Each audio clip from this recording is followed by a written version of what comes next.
It was in Rio in 1994 when we first met them, and it was also Bus's first ever celebrity interview. Since then, Jon and guitarist Richie Sambora have been inducted into the Songwriters Hall of Fame. Janez caught up with Jon in New York in the midst of another worldwide stadium tour. Jon Bon Jovi, thank you so much for joining us on Top Billing. It's an absolute honor having you here with us today. Thank you very much.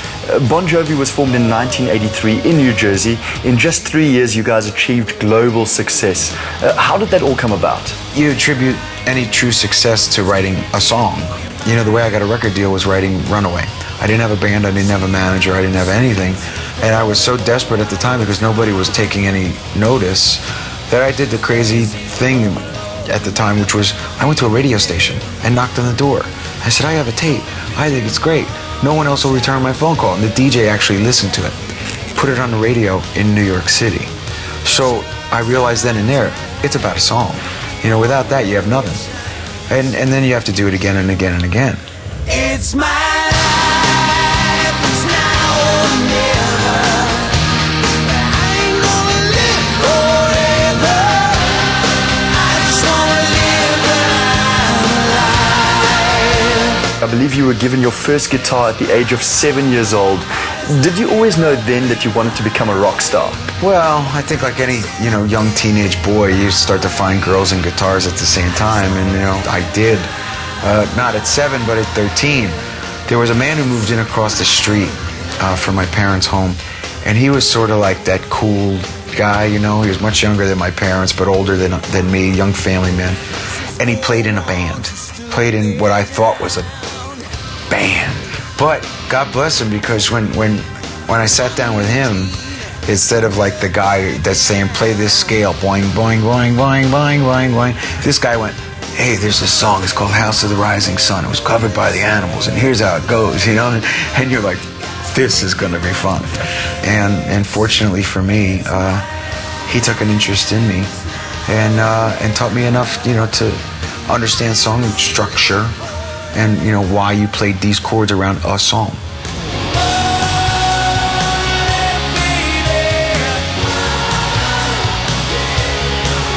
On tour in '89, he married his high school sweetheart, Dorothea. They now have 4 children, and the marriage is as successful as the band. Your third album, Slippery When Wet, sold 28 million copies. Is that the moment when you guys realized we've made it? When you wrote Runaway, you thought you made it. When you played in a nightclub, you thought you'd made it. Every step of the way, for the last 30 years, you thought that was the pinnacle. You never really think that, you're missing out on something. You think you are it. And I don't think that we don't think we are it now, and yet I can tell you that every day we wake up and think there's more. So you're never quite, standing on both feet. Whilst selling 130 million albums has allowed Jon adventures like being part owner of a football team, he's also been involved politically as a long-standing campaigner for the Democrats. I believe you're also friendly with former President Bill Clinton. Now, how does a rock star and a president become friends? The first time I actually met him was his birthday party, which was a fundraiser for his second term. It's surreal, that one of the great world leaders of our generation, maybe of the 20th century, and I get to say he's my friend. So if you had to choose between your job of music and philanthropy and politics, where would you go?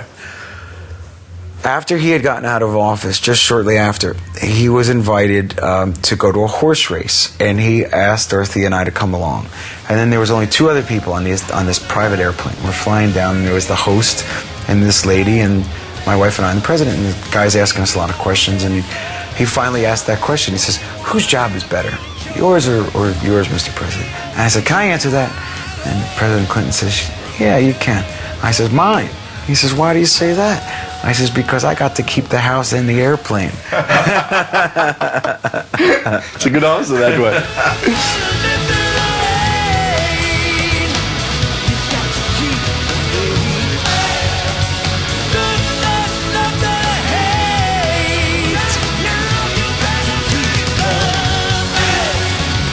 What still motivates you at this point in your career?